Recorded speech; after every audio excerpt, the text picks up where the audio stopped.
ప్రజ్ఞ ట్యుటోరియల్స్కి స్వాగతం. ఈ వీడియోలో మనం డిఎస్సి స్కూల్ అసిస్టెంట్ బయోలో భాగంగా 10వ తరగతి జీవశాస్త్రంలోని ప్రత్యుత్పత్తి అనే పాఠ్యాంశంలో మనం ఈ యొక్క కంటిన్యూషన్ వీడియో చూద్దామండి. ఈ వీడియోలో పుష్పించే మొక్కల్లో జరిగేటువంటి లైంగిక ప్రత్యుత్పత్తి గురించి నేర్చుకుందాం. భూమిపైన దాదాపు 3,50,000 జాతులు ఈ యొక్క పుష్పించే మొక్కలు ఉన్నాయి. దానిలో కొన్ని మినహా అన్ని ఫలాలతో కూడిన విత్తనాలనే ఏర్పరుస్తాయి ఈ యొక్క పుష్పించే మొక్కలు. చిన్న బియ్యపు గింజ పరిమాణం మొదలుకొని టన్నుల కొద్దీ బరువైన వృక్షాల వరకు భిన్నమైన రకాల మొక్కలు ఉంటాయండి. ఈ మొక్కలనేవి హిమాలయ పర్వతాలపై ఉన్నటువంటి సాల్ వృక్షాలు, హిమాలయ పర్వతాలపై ఉన్నటువంటి ఏ వృక్షాలు సాల్ వృక్షాలు, అదేవిధంగా సహారా ఎడారిలో పెరిగేటువంటి జైంట్ కాక్టస్ వృక్షాలు, సహారా ఎడారిలో పెరిగేటువంటి జైంట్ కాక్టస్ వృక్షాలండి. హిమాలయ పర్వతాల్లో అయితే సాల్ వృక్షాలు, అదేవిధంగా సహారా ఎడారిలో అయితే జైంట్ కాక్టస్ వృక్షాలు, అదేవిధంగా అడవుల్లో వృక్షాల శాఖలపై పెరిగే చిన్న చిన్న ఆర్కిడ్లన్నీ కూడా ఈ యొక్క పుష్పించే మొక్కలకు ఉదాహరణగా చెప్పవచ్చు. ఈ పుష్పించే మొక్కల్లో మనం ఇంతకుముందు వీడియోలో శాఖీయ ప్రత్యుత్పత్తి గురించి మనం నేర్చుకున్నాము. ఈ యొక్క వీడియోలో పుష్పించే మొక్కల్లో మరి లైంగిక ప్రత్యుత్పత్తి గురించి మనం నేర్చుకుందాం. ఈ వీడియోలో కొన్ని ముఖ్యమైన పాయింట్స్ బిట్స్ కూర్చోవడం జరుగుతుంది కనుక వీడియోను స్కిప్ చేయకుండా చివరి వరకు చూసే ప్రయత్నం అయితే చేయండి. పుష్పించు మొక్కల్లో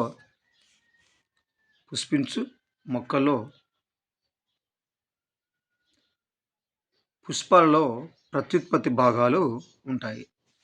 పుష్పించే మొక్కల్లో ఈ యొక్క పుష్పాలు ఏముంటాయి సార్ అంటే ప్రత్యుత్పత్తి భాగాలు ఉంటాయి. ఈ యొక్క పుష్పంలో ఆకర్షణ పత్రావళి, రక్షక పత్రావళి, కేసు రావాలి, అండకోశం ఉన్నటువంటి 4 భాగాలు ఉంటాయండి. ఈ యొక్క పుష్పంలో ఎన్ని భాగాలు ఉంటాయి?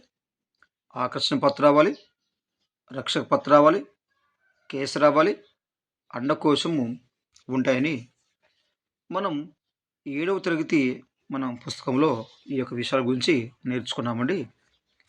ఈ యొక్క వీడియో సంబంధించినటువంటి ఈ యొక్క పాఠ్యాంశం సంబంధించినటువంటి వీడియో కూడా 7వ తరగతి వీడియో కూడా మన యూట్యూబ్లో అప్లోడ్ చేయడం జరిగింది, చూడండి.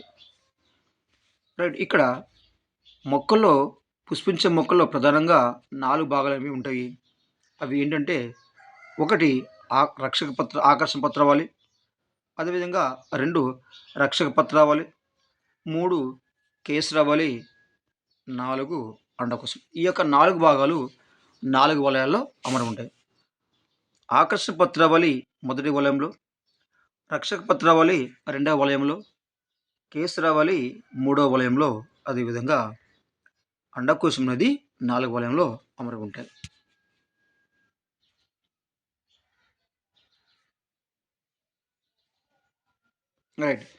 రైట్ ఈ విధంగా మొక్కలలో మరి పుష్పించే మొక్కల్లో ఈ విధంగా 4 భాగాలు అనేవి ఉండడం జరుగుతుంది.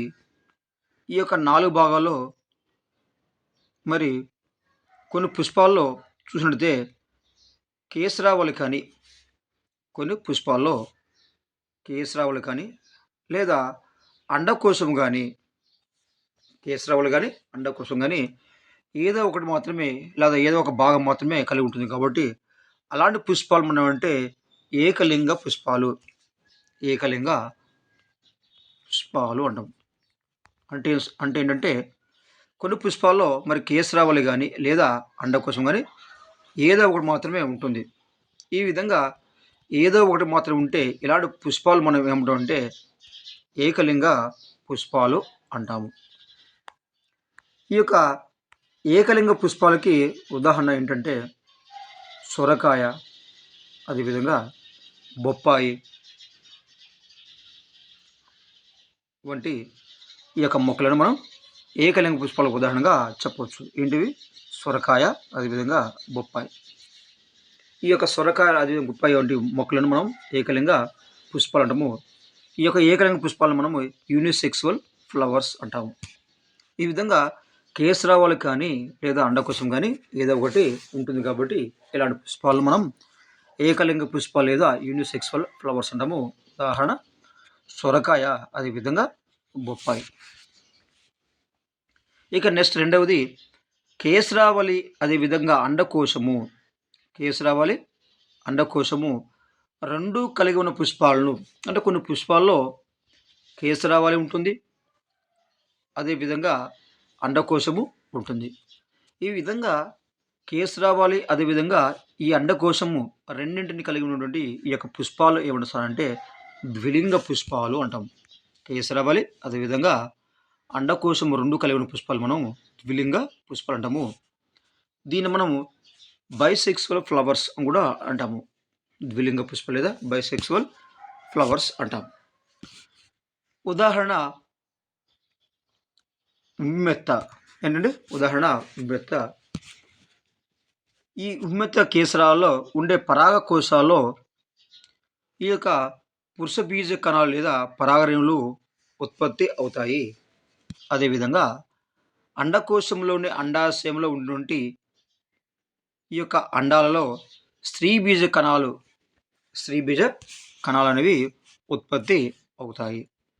మరోసారి చూద్దాం. ద్విలింగ పుష్పాలు అంటే కేసరావళి, అదేవిధంగా అండకోశము రెండు కలిగి ఉన్న పుష్పాలు మనము ద్విలింగ పుష్పాలు అంటాము. ఉదాహరణ ఉమ్మెత్త. ఈ యొక్క ఉమ్మెత్తలో ఉన్నటువంటి ఈ యొక్క కేసరాలో ఉన్నటువంటి పరాగకోశము అంటే ఈ విధంగా ఉంటుందండి. దీన్ని మనం కేసరావళి అంటాము. దీన్ని కేసరావళి అంటాము. కేసరాల పైన ఈ విధంగా ఉబ్బెత్తుగా ఉండే ఈ భాగం మనం అంటే పరాగ కోశము అంటాము. ఈ పరాగ కోశంలో పరాగ రేణువులు అనేవి ఏర్పడతాయి. ఈ పరాగ రేణువులు ఏమంటారంటే పురుష బీజ కణాలు. ఈ యొక్క పరాగ రేణువులు పురుష బీజ కణాలు. ఈ విధంగా కేసరాల్లో ఉన్నటువంటి ఇది కేసరం అండి. ఇది ఈ కేసరాల్లో ఉన్నటువంటి ఈ యొక్క పరాగ కోశంలో ఈ యొక్క పురుష బీజ కణాలు లేదా పరాగ రేణువులు అనేవి ఉత్పత్తి అవుతాయి. ఇవి పరాగ రేణువులు. దీన్ని మనము పురుష బీజ కణాలు అనవచ్చు. ఉత్పత్తి అవుతాయి. అదేవిధంగా అండకోశంలో అండకోశంలోని అండాశయంలో ఉన్నటువంటి అండాలలో మరి యొక్క స్త్రీ బీజ కణాలు అనేవి ఉత్పత్తి అవుతాయి. అంటే అండకోశం ఎలా ఉంటుందంటే చూడండి ఈ విధంగా ఉంటుంది. ఇది అండకోశం అండి.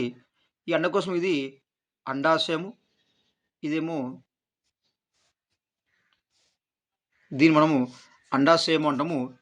ఈ యొక్క అండాశయం యొక్క ఈ యొక్క ఈ యొక్క ఈ యొక్క అండాశయంలో లోపల ఏముంటాయంటే మరి ఈ విధంగా అండాలని ఉంటవి.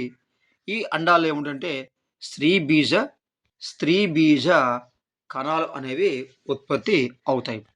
ఈ విధంగా ఉమ్మెత్తలో పరాగకోశంలో ఉన్న పరాగ రేణువులు లేదా పురుషబీజ కణాలు, అదేవిధంగా అండాశయంలో ఇక స్త్రీ బీజ కణాలు అనేవి ఏర్పడతాయి. రైట్. అండకోశంలో ప్రధానంగా 3 భాగాలు ఉంటాయి. అండకోశంలో ఎన్ని భాగాలు ఉంటాయంటే ప్రధానంగా 3 భాగాలు ఉంటాయి. అవి పరాగ రేణువులను స్వీకరించినటువంటి కీలాగ్రము మరి పురుష బీజ కణాలు ప్రయాణించడానికి ఇప్పుడే కీలము, అదేవిధంగా స్త్రీ పురుష బీజ కణాలు కలిసి సంయుక్త బీజం జైగోట్ భాగాన్ని అండాశయం అంటాము. అంటే ఇక్కడ ఈ ఉమ్మెత్త పువ్వు యొక్క అండకోశంలో ప్రధానంగా 3 భాగాలు ఉంటాయి. ఏంటి సార్ అంటే అవి ఒకటి అండాశయము, అదేవిధంగా కీలము, అదేవిధంగా కీలాగ్రము. అండాశయము, కీలాగ్రము. దీన్ని మీకు పటంలో చూపిస్తా, ఒకసారి చూడండి.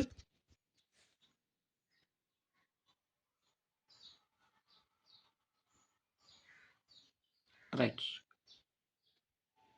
ఇదండి. ఇప్పుడు దీని ఏమంటాం అంటే కీలాగ్రం అంటాం. కీలాగ్రం అంటాం. దీన్ని ఏమంటాం? అండాశయం. అండాశయం. దీన్ని మనం కీలము. దీనము కీలాగ్రం అంటాము. అంటే ఇదంతా కలిపి మనం ఏమంటామంటే అండకోశము అంటాం. ఏమంటాము? అండకోశము. రైట్. రైట్. ఈ యొక్క అండకోశంలో ప్రధానంగా 3 భాగాలవి మనకి కనిపిస్తాయండి. ఒకటి ఏంటంటే ఇది అండాశయము, ఇది కీలము, ఇది కీలాగ్రం. ఇది అండాశయము, ఇది కీలము, ఇది కీలాగ్రం వంటి 3 భాగంసై ఈ యొక్క అండకోశంలో మరి ఈ యొక్క పరాగ రేణువులను స్వీకరించినటువంటి ఈ యొక్క భాగము, ఈ యొక్క దీనిపైన పరాగ రేణువులు పడతాయి కాబట్టి ఈ యొక్క పరాగ రేణువులను స్వీకరించే ఈ యొక్క భాగాన్ని మనం ఏంటంటే మనము కీలాగ్రం అంటాము. అదేవిధంగా ఈ పురుష బీజ కణాలు ఈ విధంగా ప్రయాణించే ఈ యొక్క మార్గాన్ని మనం ఏమంటామంటే కీలము అంటాం. ఏమంటాం మనం? కీలము అంటాం. మరి ఈ విధంగా స్త్రీ పురుష బీజ కణాల కలయిక ద్వారా ఏర్పడినటువంటి ఈ యొక్క సంయుక్త బీజం అనేది ఏర్పడినటువంటి ఈ యొక్క భాగాన్ని మనం ఏమంటామంటే దీన్ని మనము అండాశయము అంటాం. ఈ విధంగా ఉమ్మెత్త పువ్వు యొక్క పుష్పం యొక్క ఈ యొక్క అండకోశంలో 3 భాగాలు ఉంటాయి. అవి అండాశయం, కీలము, కీలాగ్రము. కీలమేమో మరి పరాగరేణువులను స్వీకరిస్తుంది. స్వీకరించి ఈ విధంగా లోపల పోవడానికి మరి దీన్ని కీలం అంటాము. ఈ విధంగా సంయుక్త బీజం ఏర్పడినటువంటి ఈ భాగం మనము అండాశయం అంటాము. ఈ విధంగా ఉమ్మెత్తలో మరి అండాశయం అనేది 3 భాగాలను కలిగి ఉండి ఫలదీకరణలో సహాయపడుతుంది.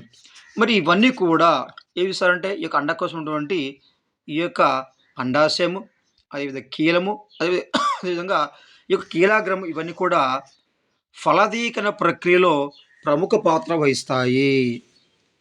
ఈ యొక్క అండకోశంలో ఉన్నటువంటి ఈ యొక్క అండాశయము, అదేవిధంగా కీలము అంటే ఈ 3 భాగాలు కూడా ఫలదీకరణ ప్రక్రియలో కీలక పాత్ర పోషిస్తాయి. ఇవి పురుష బీజకణ పరాగరేణులు, అదేవిధంగా స్త్రీ బీజ కణాలటువంటి ఈ యొక్క స్త్రీ బీజ కణాలు. ఈ యొక్క స్త్రీ బీజ కణాలు అదేవిధంగా ఈ యొక్క పురుష బీజ కణాలు అంటే పరాగరేణులు అదేవిధంగా అండాలు కలిసి సంయుక్త బీజం లేదా జైగోట్ ఏర్పడుతుంది. ఇది అండాశయంలో ఏర్పడుతుంది. ఈ విధంగా జైగోట్ ఈ యొక్క ఫలదీకరణలో మరి ఈ యొక్క అండకోశం ఈ యొక్క 3 భాగాలు ఏంటి? అండాశయము, కీలాగ్రం అనేది ప్రముఖ పాత్రను వహిస్తూ ఉన్నాయి. గణేశపోతే మొక్కల్లో ఒక పుష్పములోని పరాగ రేణువులు వెరీ ఇంపార్టెంట్ అండి, చాలా ఇంపార్టెంట్. చూడండి, మొక్కలో ఒక పుష్పములోని పరాగ రేణువులు అదే పుష్పము యొక్క కీలాగ్రాన్ని చేయడాన్ని మనము స్వపరాగ సంపర్కం అంటాము. ఒక పుష్పంలోని పరాగ రేణువులు అదే పుష్పంలోని కీలాగ్రాన్ని చేయడాన్ని మనము పరాగ సంపర్కం అంటాము. ఈ యొక్క పరాగ సంపర్కం దీని గురించి నేను 7వ తరగతి వీడియో చేస్తాను. ఆ వీడియో చూడండి, మీకు అక్కడ క్లియర్గా అర్థమవుద్ది. రైట్. దీన్ని మనము సెల్ఫ్ పాలినేషన్ అంటాము. అంటే ఒక పుష్పంలోని పరాగ రేణువులు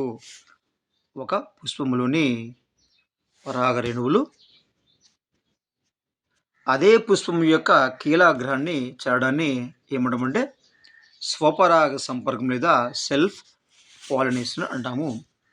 ఉదాహరణ బఠానీ. ఏంటండి ఉదాహరణ? బఠానీ. ఈ యొక్క బఠానీ మొక్కలో ఏమిటంటే స్వపరాగ సంపర్కము సెల్ఫ్ పాలినేషన్ జరుగుతుంది.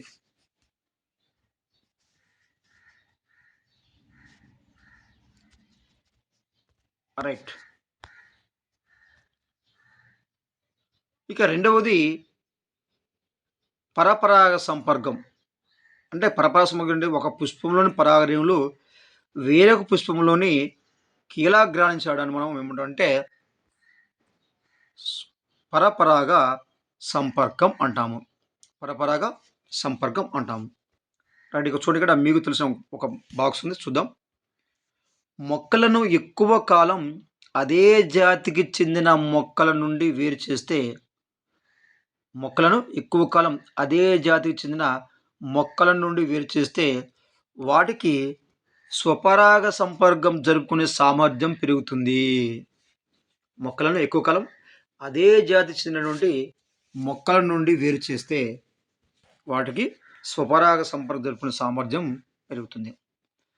అదే జాతి చెందిన మొక్కలు ఉంచినప్పుడు పరపరాగ సంపర్కం జరుపుకునే సామర్థ్యం పెరుగుతుంది అని 1876 సంవత్సరంలో చార్లెస్ డార్విన్ నిరూపించాడండి.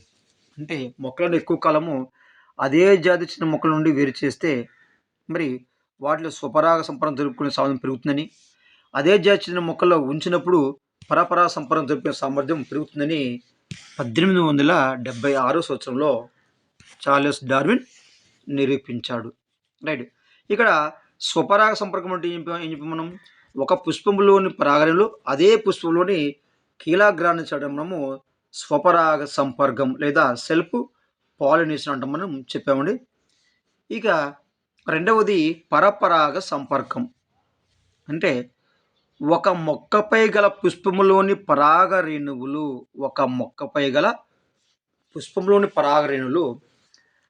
అదే జాతికి చెందిన వేరే మొక్క లేదా అదే మొక్కలోని మరో పుష్పములోని కీలాగ్రాన్ని చేయడాన్ని మనము పరపరాగ సంపర్కం అంటాము. అంటే ఇక్కడ పరపరాగ సంపర్కం అనేది ఒక పుష్పంలోని పరాగ రేణువులు అదే జాతి చెందిన నుండి మొక్కలోని కీలాగ్రాన్ని చేయడం కానీ, లేదా ఒక పుష్పంలోని పరాగ రేణువులు అదే మొక్కలోని వేరొక పుష్పంలోని కీలాగ్రాన్ని చేయడాన్ని మనం ఏమంటాం సార్ అంటే పరపరాగ సంపర్కం అంటాము. దీన్ని మనము క్రాస్ పాలినేషన్ అంటాము. ఇది స్వపరాగ సంపర్కం, పరపరాగ సంపర్కం. మరి స్వపరాగ సంపర్కాన్ని మనం ఏమంటామంటే ఆత్మపరాగ సంపర్కం అని కూడా అంటాము. స్వపరాగ సంపర్కం అని ఏమంటామంటే ఆత్మపరాగ సంపర్కం అని కూడా అంటాము. ఇది స్వపరాగ, పరపరాగ సంపర్కం. ఇంకా నెక్స్ట్ పోతే మొక్కలలో ప్రత్యుత్పత్తిలో పాల్గొనే భాగాలను ఇప్పుడు పరిశీలిద్దామండి. పురుష ప్రత్యుత్పత్తి అవయవాలైన కేసరాల పై భాగంలో కోశం వంటి నిర్మాణాలు ఉంటాయి. పురుష ప్రత్యుత్పత్తి అవయవాలు వంటి ఈ యొక్క కేసరాల పై భాగంలో ఏముంటుందంట కోశం వంటి నిర్మాణాలు ఉంటాయి. వీటిని మనం అంటే పరాగ కోశాలు అంటాము. వీటిని మనం పరాగ కోశాలు అంటాము. ఇవి గోళాకారపు పరాగ రేణువులను కలిగి ఉంటాయి. ఈ యొక్క పరాగ కోశంలో గోళాకారంలో ఉన్నటువంటి పరాగ రేణువులను కలిగి ఉంటాయి. వీటిని ఈ యొక్క పరాగ రేణువులను భూతద్దం సహాయంతో సులభంగా పరిశీలించవచ్చు. పరాగ రేణువులు మొలకెత్తి స్త్రీ ప్రత్యుత్పత్తి భాగమైన అండాన్ని చేరి ఫలదీకరణము చెందించి సంయుక్త బీజాన్ని లేదా జైగోటును దీన్ని మనం జైగోటు సంయుక్త బీజాన్ని ఏర్పరుస్తాయి. రైట్. దీని గురించి మరొకసారి క్లారిటీగా మీకు డయాగ్రామ్ వేసి చూపిస్తాండి. రైట్. పుష్పంలో ఈ యొక్క పురుష ప్రత్యుత్పత్తి అవి ఈ విధంగా కేసరాలు ఉంటుంది. ఈ యొక్క కేసరాలు దీన్ని మనము కేసరాలు అంటాము. ఈ యొక్క కేసరం పైన ఒక్కొక్క కేసరం పైన ఈ విధంగా పై భాగం ఈ విధంగా ఉబ్బెత్తుగా ఈ విధంగా ఒక కోశం వంటి నిర్మాణం ఉంటుంది. దీన్ని ఏమంటామంటే పరాగ కోశం అంటాము. ఈ యొక్క పరాగ కోశంలో మరి గుండ్రంగా లేదా గోళాకారంగా ఉన్నటువంటి ఏమంటే ఈ విధంగా పరాగ రేణువులు ఉంటాయి. ఈ యొక్క పరాగ రేణువులు మనము భూతద్దంతో చూడవచ్చు. ఈ యొక్క పరాగ రేణువులు అనేవి మొలకెత్తి మరి స్త్రీ పుష్పం ఏంటంటే అండకోశం యొక్క మూడో భాగం నుండి ఈ యొక్క కీలాగ్రాన్ని చేయడం వల్ల అంటే పరాగ మొలకెత్తి ఈ యొక్క స్త్రీ ప్రత్యుత్పత్తి భాగం నుండి ఈ యొక్క పరాగ కోశం ద్వారా ఈ యొక్క కీలం ద్వారా ఈ యొక్క అండాశయాన్ని చేరి ఇక్కడ ఏమంటే సంయుక్త బీజం అనేది ఏర్పడుతుంది. దీన్ని మనం అంటే జైగోట్ అని కూడా అంటాం. ఈ విధంగా పరాగ సంపర్క అది ఇదండి ప్రత్యుత్పత్తికి ఈ యొక్క పరాగ రేణువులు అంటే కేసరాలపైనటువంటి ఈ యొక్క పరాగ కోశంలో ఏర్పడినటువంటి ఈ యొక్క పరాగ రేణువులు అనేవి మరి ఆ యొక్క స్త్రీ ప్రత్యుత్పత్తి భాగం ఈ యొక్క అండాన్ని చేరి ఫలదీకం జరుగుతుంది. ఫలదీకరణ ఫలితంగా సంయుక్త బీజం అనేది ఏర్పడుతుంది. ఈ యొక్క సంయుక్త బీజాన్ని మనం ఏమంటామంటే జైగోట్ అని కూడా అంటాము. నెక్స్ట్ పోతే పరాగ రేణువును పరిశీలించడం. పరాగ రేణువు అంటే పరాగ రేణువు అనేది మన కంటికి కనబడదు కాబట్టి మనము భూతద్దం ద్వారా చూసినా సరే ఇది కనబడుతుంది. ఎలా పరిశీలించాలో చూద్దామండి. ఒక స్లైడ్పై ఒక నీటి చుక్కను వేయండి. ఒక స్లైడ్ తీసుకొని స్లైడ్ అనేది ఈ విధంగా గాజు పలకని ఈ విధంగా స్లైడ్ ఉంది. ఈ యొక్క స్లైడ్ పైన ఒక నీటి చుక్కను వేయండి. మందార, గడ్డి చామంతి, అదేవిధంగా బంతి వంటి మందార, చామంతి, గడ్డి వంటి ఏదైనా మొక్క యొక్క పరాగకోశాన్ని స్లైడ్పై ఉంచినటువంటి ఈ విధంగా నీటిపైన ఈ విధంగా ఈ విధంగా తట్టాలి. ఈ విధంగా తట్టినప్పుడు ఏమవుతుందంటే ఈ యొక్క నీటిలోకి ఈ యొక్క పరాగకోశంలోని పరాగ రేణువులు మళ్ళీ రాలి ఏమవుతుందంటే ఈ యొక్క నీటిపైన ఉంటాయండి. ఈ విధంగా నీటిపైన ఉన్నటువంటి ఈ యొక్క పరాగ రేణువులను మనం మొదట భూతద్దంతోనూ తర్వాత సూక్ష్మదర్శన సహాయంతో మనం పరిశీలించి ఈ యొక్క పరాగ రేణువుల యొక్క మరి నిర్మాణం ఏ విధంగా మనకు కనబడుతుందో మనం పటం వేసి మనము దాన్ని చూడొచ్చండి. రైట్.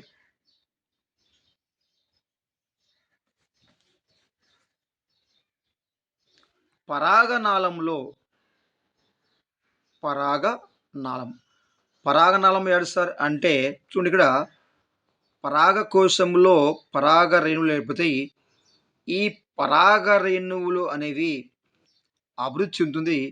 అభివృద్ధి చెందాక ఈ యొక్క పరాగనాళం ఈ విధంగా సన్నగా ఈ విధంగా గొట్టం వంటి నిర్మాణాన్ని ఏర్పరుస్తుంది. దీన్ని మనము పరాగనాళం అంట. దీని ఏమంటే పరాగ నాళం అంటాము. ఈ యొక్క పరాగనాళంలో 2 కేంద్రకాలు ఉంటాయండి. ఎన్ని ఉంటాయి ఇక్కడ? ఒకటి 2 కేంద్రకాలు ఉంటాయి. మరి పరాగ రేణువులు అనేవి కీలాగ్రం మీదనే మొలకెత్తాయి. అంటే స్త్రీ ప్రత్యుత్పత్తి అవయవం అంటే అండకోశం యొక్క చివరి భాగం ఉంటే ఈ యొక్క కీలాగ్రం పైన ఈ యొక్క పరాగ రేణువులు పడ్డప్పుడు ఈ యొక్క పరాగ రేణువులు ఈ యొక్క కీలాగ్రం మీద మొలకెత్తడం అనేది జరుగుతుంది. ఇది పరాగ రేణువుల యొక్క నిర్మాణము. ఇక రెండవది అండ నిర్మాణము.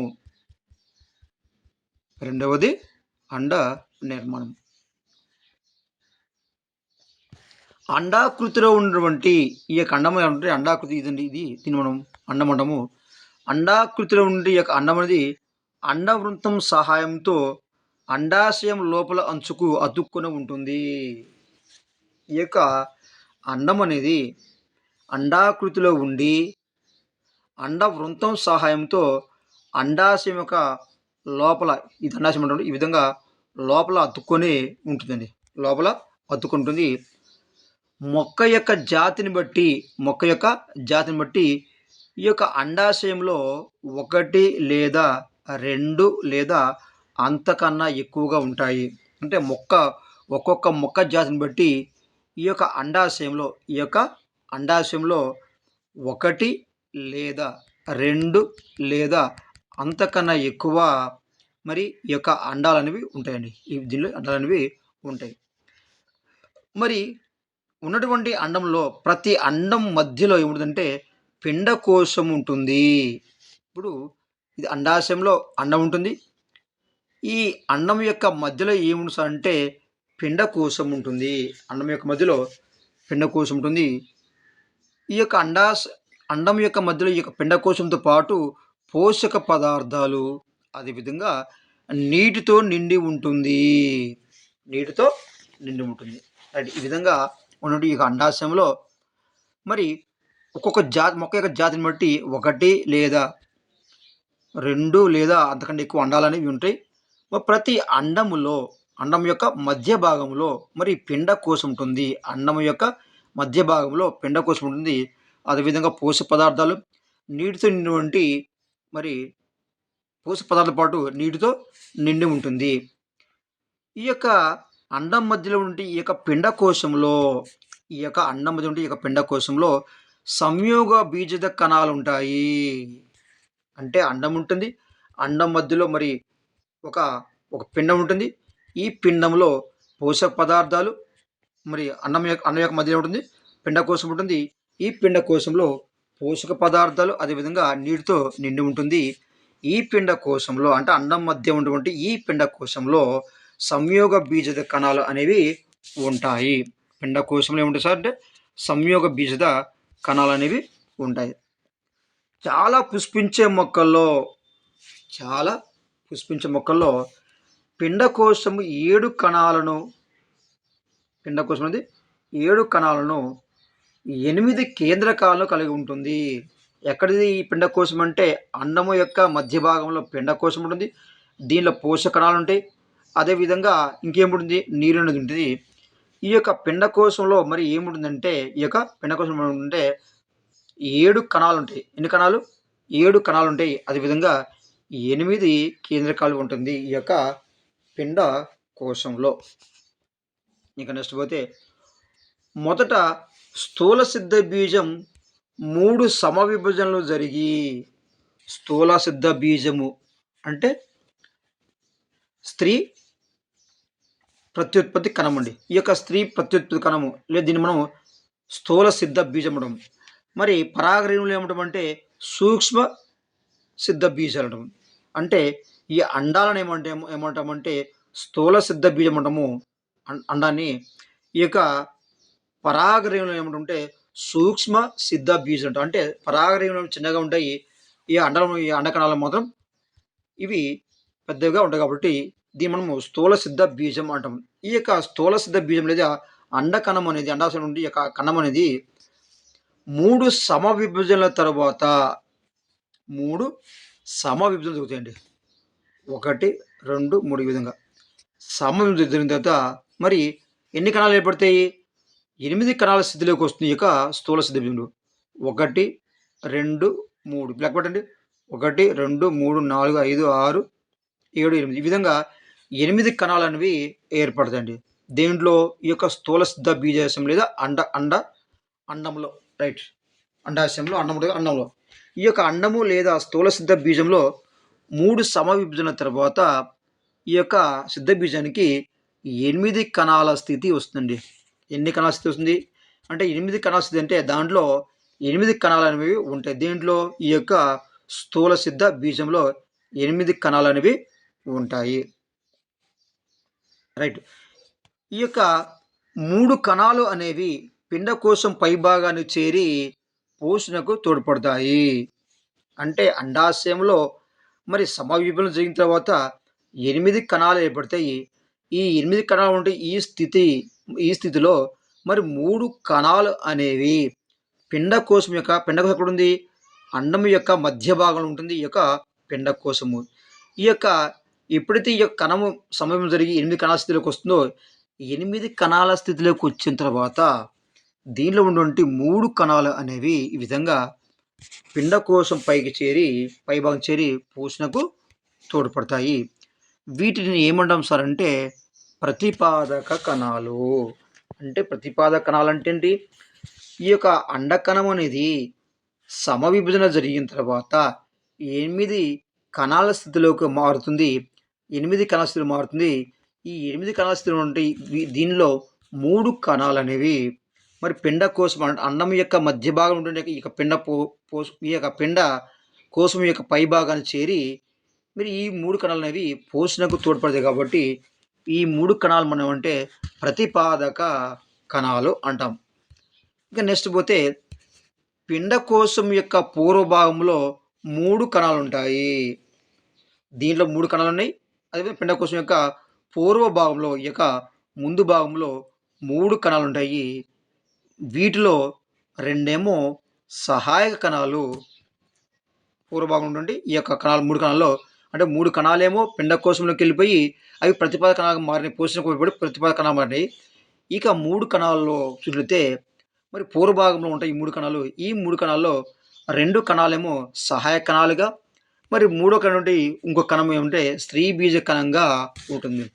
స్త్రీ బీజ కణముగా ఉంటుంది. మరి మధ్య భాగంలో ఉన్నటువంటి కణం అనేది పెద్దదిగా ఉండి మధ్య భాగంలో ఉన్నటువంటి ఈ యొక్క కణం అనేది పెద్దదిగా ఉండి 2 కేంద్రకాలను కలిగి ఉంటుందండి.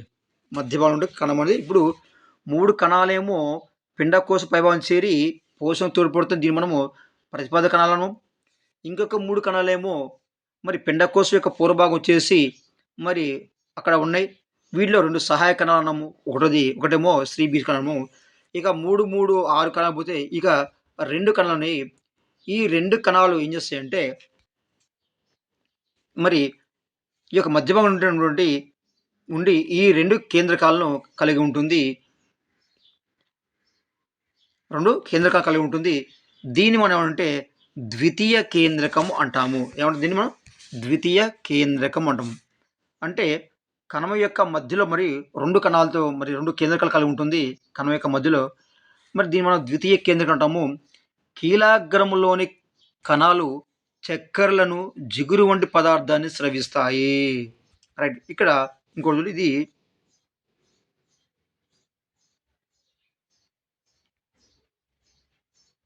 రైట్. ఇది కీలాగ్రం అండి. ఇది కీలాగ్రము ఏమవుతుందంటే ఈ యొక్క కీలాగ్రం అనేది జిగురు వంటి పదార్థాన్ని స్రవిస్తుంది. ఇది జిగురు వంటి పదార్థాన్ని స్రవిస్తుంది. మరి దీంట్లో ఏముంటుంది సార్ అంటే చక్కెరలు ఉంటాయండి. అంటే జిగురు వంటి పదార్థాన్ని మరి చక్కెరలు కలిగినటువంటి ఈ యొక్క జిగురు పదార్థాలు స్రవిస్తాయి ఈ యొక్క కీలాగ్రం యొక్క లోని కణాలు. మరి ఈ విధంగా జిగురు పదార్థాన్ని కలిగి ఉండటం వల్ల ఏమవుతుందంటే ఈ కీలాగ్రం అనేది పరాగ రేణువులను మొలకెత్తడానికి తోడ్పడుతుంది. అదేవిధంగా పరాగ రేణువులు మొలకెత్తిన తర్వాత ఏర్పడే యొక్క పరాగనాళం అనేది పిండకోశంలోకి ప్రవేశించగానే కొన భాగం పగిలిపోయి 2 పురుష బీజ కణాలు పిండంలోకి విడుదలవుతాయి. రైట్. ఇక్కడ మీకు అర్థం కాదు, ఒకసారి చెప్తాండి. ఇప్పుడు ఏమవుతుందంటే రైట్, ఇది కీలాగ్రం. ఈ యొక్క కీలాగ్రం పైన ఉన్నటువంటి ఈ కణాలు ఏం చేస్తాయంటే చక్కెరలను కలిగినటువంటి జిగురు వంటి పదార్థాన్ని స్రవిస్తుంది ఈ యొక్క కీలాగ్రం. ఓకే, అయిపోయిందిగా. నెక్స్ట్, ఇది ఎందుకు సార్ అంటే పరాగ రేణువులను మొలకెత్తడానికి తోడ్పడుతుంది. అంటే గాలి ద్వారా ఈ యొక్క పరాగ రేణువులు అనేవి ఈ విధంగా దీనిపైన చేరినప్పుడు, మరొకసారి క్లారిటీగా ఇస్తాను, బొమ్మ డయాగ్రామ్ ఇస్తాను. రైట్. ఈ విధంగా పరాగ రేణువులు అనేవి ఈ విధంగా చేరినప్పుడు ఏమవుతుందంటే ఈ యొక్క పరాగ రేణువులు అనేవి మొలకెత్తడానికి ఈ విధంగా మొలకెత్తేసి ఈ విధంగా లోపలికి వెళ్ళిపోతుంది. దీనిలోకి కీలాగ్రం ద్వారా అండాశయాన్ని చేరుతుంది. మరి ఏం చేస్తుందంటే ఈ జిగురు పదార్థము పరాగ రేణువులను మొలకెత్తడానికి సహాయపడుతుంది. ఈ విధంగా సహాయపడుతుంది. అదేవిధంగా పరాగ రేణువులు మొలకెత్తిన తర్వాత ఏర్పడే ఈ యొక్క పరాగనాళం ఈ యొక్క పరాగనాళం నుండి ఈ విధంగా పరాగనాళం అనేది ఈ విధంగా లోపలికి ఈ విధంగా పిండకోశంలోకి మరి ప్రవేశిస్తుంది. ప్రవేశించగానే మనం దీంట్లో పరాగనాళంలో మనం ఏం చెప్పాము, 2 కేంద్రకాలను చెప్పినాం కదా. ఈ యొక్క 2 కేంద్రకాలు ఏంటవి, 2 కణాలు ఉన్నాయి. ఈ 2 కణాలు ఏంటంటే పురుష బీజ కణాలు. ఈ 2 కణాలు అనేవి ఈ యొక్క పరాగ నాళంలో ప్రవేశించగానే ఇది కొన పగిలిపోయి ఏమంటే ఈ యొక్క 2 పురుష బీజ కణాలు ఈ విధంగా పిండకోశంలోకి విడుదలవుతాయండి. ఈ విధంగా పిండకోశంలోకి విడుదలవుతాయి. విడుదలైన తర్వాత ఈ యొక్క పిండకోశం చేరినటువంటి ఈ యొక్క పరాగ నాళంలో ఉన్నటువంటి వచ్చినటువంటి ఈ యొక్క పురుష బీజ కణం అనేది ఒక పురుష బీజ కణం అనేది స్త్రీ బీజ కణంతో కలిసి సంయుక్త బీజాన్ని ఏర్పరుస్తుంది. అంటే ఇది పరాగ రేణువు అండి. ఈ పరాగ దీన్ని మనం పరాగ నాళం అంటాము. దీనిలో 2 కణాలు ఉంటాయి. ఈ కణాల్లో ఈ ఒక కణమేమో స్త్రీ బీజ కణంతో కలుస్తుందండి. ఒక కణము స్త్రీ బీజ కణంతో కలిసి సంయుక్త బీజం లేదా జైగోట్ను ఏర్పరుస్తుంది. దీన్ని ఏమంటామంటే ఫలదీకరణము అంటాము.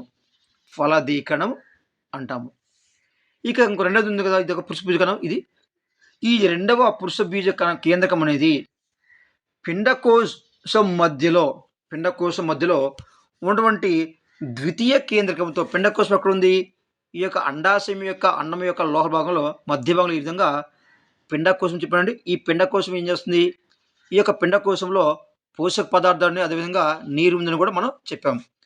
ఈ విధంగా ఉండే ఈ యొక్క పిండకోశముతో మరి ఈ యొక్క పురుష బీజకణము ఈ యొక్క పురుష బీజకణము మరి ఏమవుతుందంటే ఈ యొక్క పిండకోశం మధ్య ఉన్నటువంటి ద్వితీయ కేంద్రకంతో ఈ యొక్క ఇది ఈ విధంగా కలిసేసి ఏమవుతుందంటే మరి అంకుర్ఛదాన్ని ఎండోస్పర్మ్ను లేదా అంకుర్ఛదాన్ని ఏర్పరుస్తుంది. మరి మొదటి పురుష బీజ కేంద్రకం అనేది స్త్రీ బీజ కణంతో కలుస్తుంది. రెండవ పురుష బీజ కణం అనేది ద్వితీయ కేంద్రకంతో సంయోగం చెందుతుందండి. అంటే ఇక్కడ పరాగనాళములో ఉన్నటువంటి అంటే పరాగరేణు మొలకెత్తిన తర్వాత పరాగనాళం నుండి ఈ 2 కణాలు ఉన్నాయండి. చెప్పాను ఆల్రెడీ. ఈ 2 కణాలు ఉన్నాయి. ఈ 2 కణాలు ఏముంది? ఒక కణమేమో మరి స్త్రీ బీజ అండాశయం నుండి స్త్రీ బీజ కణంతో ఒక కణమేమో స్త్రీ బీజ కణంతో కలుస్తుంది. ఒక కణమేమో మరి అండాశయం యొక్క మధ్య భాగం ఉన్నటువంటి ఈ యొక్క పిండకోశం యొక్క మధ్యలో ద్వితీయ కేంద్రకం ఉంటుంది. ఈ ద్వితీయ కేంద్రకంతో ఈ యొక్క పరాగనాళం మొలకెత్తడం వల్ల ఉన్నటువంటి వచ్చినటువంటి రెండవ కేంద్రకం అనేది ఈ విధంగా ద్వితీయ కేంద్రకంతో సంయోగం చెంది అంకుర్ఛదము ఏర్పడుతుంది. మరి మొదటి పురుష బీజ కేంద్రకం అనేది స్త్రీ బీజ కణంతో అంటే ఒకసారి ఫలదీకరణ జరిగింది. ఇక రెండవ పురుష బీజ కణం అనేది ద్వితీయ కేంద్రకంతో ఎక్కడ నుంచి ద్వితీయ కేంద్రం అంటే ఈ యొక్క పిండకోశం మధ్యలో ఈ యొక్క ద్వితీయ కేంద్రకం ఉందండి. ఎక్కడ నుంచి ఈ యొక్క పిండకోశం అనేది అండాశయం నుండి అండము యొక్క మధ్యలో ఉంటుంది ఈ యొక్క పిండకోశము. ఈ పిండకోశముతో ఈ విధంగా ఉండి ఇక రెండవ పురుష బీజకణము మరి ద్వితీయ కేంద్రకంతో సంయోగం చెందుతుంది. అంటే ఇక్కడ ప్రధానంగా ఎన్నిసార్లు జరిగింది ఫలదీకరణ అంటే 2 సార్లు ఫలదీకరణ జరిగింది. అంటే పుష్పించే మొక్కలో 2 సార్లు ఫలదీకరణ జరిగింది. కాబట్టి ఇలాంటి ఫలదీకరణాన్ని మనం ఏమంటామంటే ద్విఫలదీకరణం, డబుల్ ఫెర్టిలైజేషన్ అంటారు. అంటే ఎట్లా జరిగింది? ఒక పురుష బీజకణమేమో స్త్రీ బీజకణంతో, రెండవ పురుష బీజకణమేమో ఏముంది? పిండకోశంలో ఉన్నటువంటి ద్వితీయ కేంద్రకముతో అంటే అండాశయం మధ్యలో అండం ఉంది, అండం మధ్యలో పిండకోశం ఉంది, ఈ పిండకోశం మధ్యలో ద్వితీయ కేంద్రకం ఉంది. ఈ ద్వితీయ కేంద్రకంలో ఈ యొక్క పరాగనాళంలో ఏర్పడి ఈ యొక్క రెండవ కణం అనేది ఈ విధంగా సంయోగిస్తుంది. ఈ విధంగా 2 సార్లు అనేవి మరి ఇక్కడ సంయోగించడం వల్ల దీని అంటే ద్విఫలదీకరణం అంటాము. ఇక్కడ మనం ఏం అంటే పుష్పించే మొక్కలో ఈ యొక్క ద్విఫలదీకరణాన్ని చూడవచ్చు. ఈ యొక్క ద్విఫలదీకరణ చెప్పిన శాస్త్రవేత్త ఎవరంటే నవాసిన్ అంటే శాస్త్రవేత్త ఈ యొక్క ద్విఫలదీకరణం గురించి చెప్పడం అయితే జరిగింది. ఈ విధంగా పుష్పించే మొక్కలో 2 సార్లు అయితే ఫలదీకరణము జరుగుతుంది. రైట్. ద్విఫలదీకరణం జరగడం అనేది పుష్పించే మొక్కల లేదా ఆవృత బీజాల యొక్క ప్రత్యేకత లేదా ప్రత్యేక లక్షణం అండి. ఈ యొక్క ద్విఫలదీకరణ అనేది పుష్పించే మొక్కల యొక్క ప్రత్యేకత. ద్విఫలదీకరణ తర్వాత అండంలో త్వరితగతిన జరిగే అనేక మార్పుల కారణంగా మరి అంకుచ్ఛిదం ఏర్పడడం అది మూలంగా పిండాభివృద్ధి వేగమవుతుంది. పిండంలో 1 లేదా 2 బీజదళాలు ఏర్పడతాయి. ఈ విధంగా ద్విఫలదీకరణ జరిగిన తర్వాత మరి యొక్క పిండంలో అనేక మార్పులు జరిగేసి మరి దీని కారణంగా అంకుచ్ఛిదం ఏర్పడడం అదేవిధంగా పిండం యొక్క అభివృద్ధి వేగవంతమయ్యి ఈ యొక్క పిండంలో 1 లేదా 2 బీజదళాలు అనేవి ఏర్పడతాయి. మరి పిండంలో ఉండే అంకుచ్ఛదాన్ని ఉపయోగించుకొని ఈ యొక్క బీజదళాలు అనేవి అభివృద్ధి చెందుతాయి. పిండంలో ఉన్నటువంటి అంకుచ్ఛదాన్ని ఉపయోగించుకొని ఈ యొక్క బీజదళాలు అనేవి అభివృద్ధి చెందుతాయి.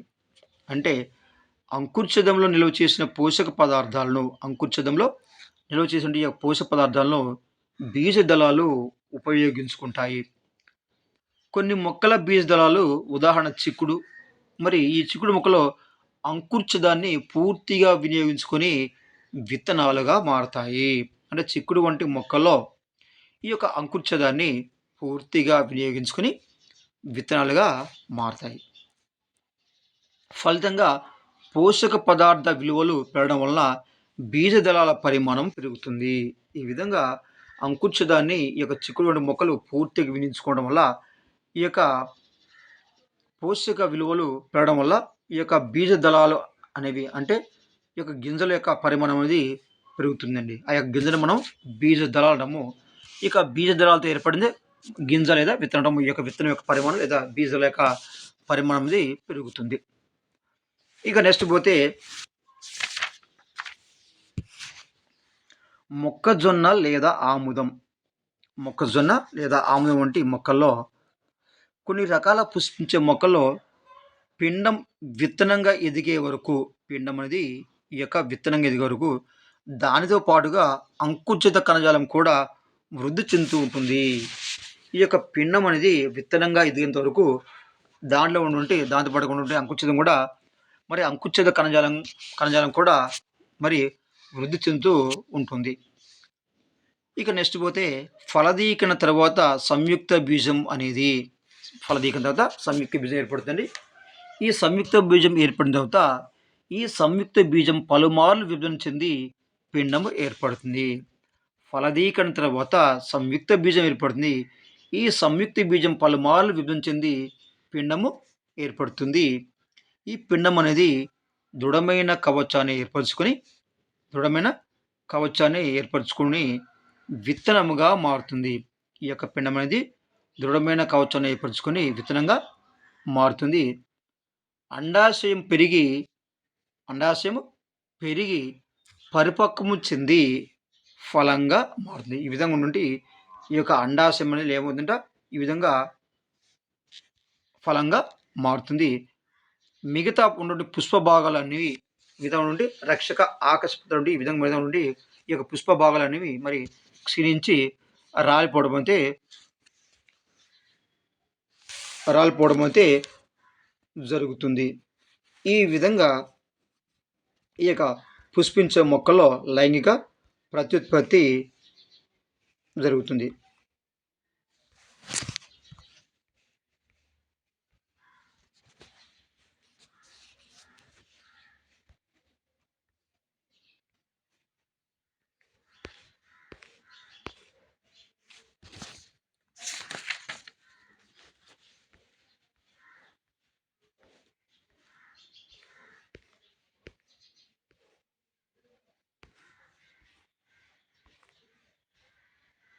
ఇదండి పుష్పించే మొక్కల జీవిత చరిత్ర చూపడండి పడం సంవత్సరం. ఇది పుష్పించే మొక్కల జీవిత చరిత్ర చూపడండి పాఠం. ఫస్ట్ ఏంటంటే విత్తనం మొలకెత్తడం, చిన్న మొలక నుండి ఎదిగిన విత్తనం నుండి మరలా పరాగసంపర్కం రావడం, ఫలదీకరణ సంయుక్త బీజం పిండంగా ఏర్పడడం. ఈ పిండం అనేది ఫలం నుండి విత్తనం. ఈ విధంగా పుష్పించే మొక్కల్లో ఈ యొక్క జీవిత చరిత్రను మనము చూడవచ్చు. ఇది పుష్పించే మొక్కల్లో జరిగేటువంటి లైంగిక ప్రత్యుత్పత్తి. పుష్పించే మొక్క జరిగేటువంటి లైంగిక ప్రత్యుత్పత్తి.